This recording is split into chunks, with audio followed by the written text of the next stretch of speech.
Seventh fight on the prelims, UFC 248 coming at us live this weekend from Las Vegas, Nevada. Matt, this is a bit of a wild card because this fight at 135 pounds is really weird because you have a fighter that hasn't competed since 2018, since he suffered a terrible injury, but was somehow able to get out of it and get a win and just steal the hearts of many. And then all of a sudden, USADA suspension, and then another USADA suspension, plenty of fights booked that fell out. He was cleared of all wrongdoing, though. We should probably say that. Exactly. We're talking about Sean O'Malley, and he's taking on Jose Alberto Quiñonez, a guy that came into the UFC off of Season 1 of The Ultimate Fighter Latin America, made it all the way to the finals of that season, losing, but still in the UFC 5-2. But I'm going to name every single one of the wins that Jose Quiñonez has in the UFC. Leonardo Morales, Joey Gomez, Diego Rivas, Carlos Joaquin, Teruto Ishihara. Are any of those guys still in the UFC? No, they are not. And out of the losses, Nathaniel Wood, and then like we said, he lost in the finals, which was on the UFC 180 card.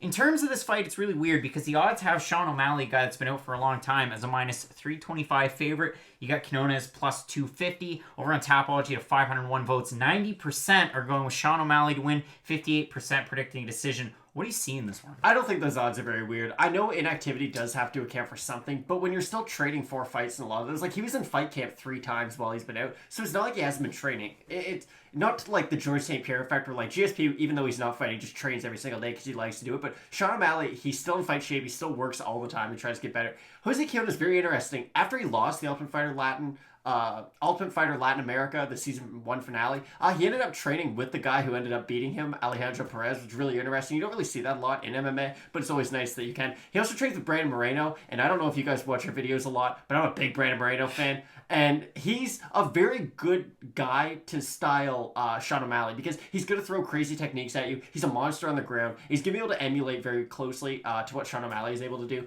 The problem is Sean O'Malley's just good everywhere. The only problem that he has is wrestling, but it's not really to the degree of like a Luis Pena. It's just, he's really good at everything else, and that's the one thing he's not like exceptional at yet. I'm not one of these people who think Sean O'Malley's going to be like the champ in 2 years. I think he's going to take some time, but his skill set is extremely developed for a prospect at his level, and Jose Quiñonez is a pretty good fighter, but as you said, all of his wins are against not really UFC level competition. I know Teruto Ishihara had a very long career in the UFC, but let's be honest, like if you lose to Artem Lobov, then So I do think Sean O'Malley's going to get this win. I would really like to see him start being matched up with, not top level guys, but we need to see Sean O'Malley get tested at some point in the UFC against a high level guy, not just Andre Supatot, not just Terrion Ware.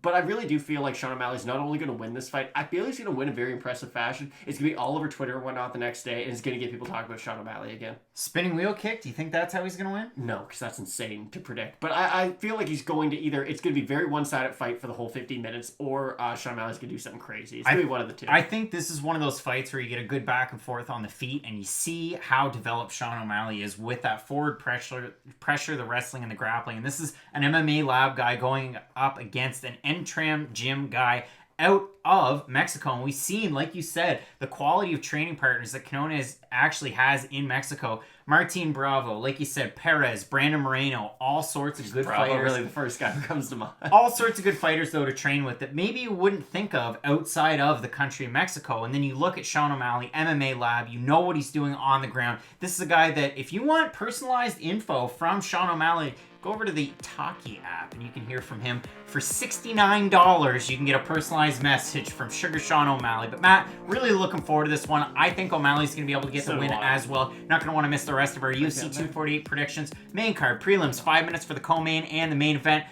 And as we always say, Matt, with Fight Night Picks, let's get in.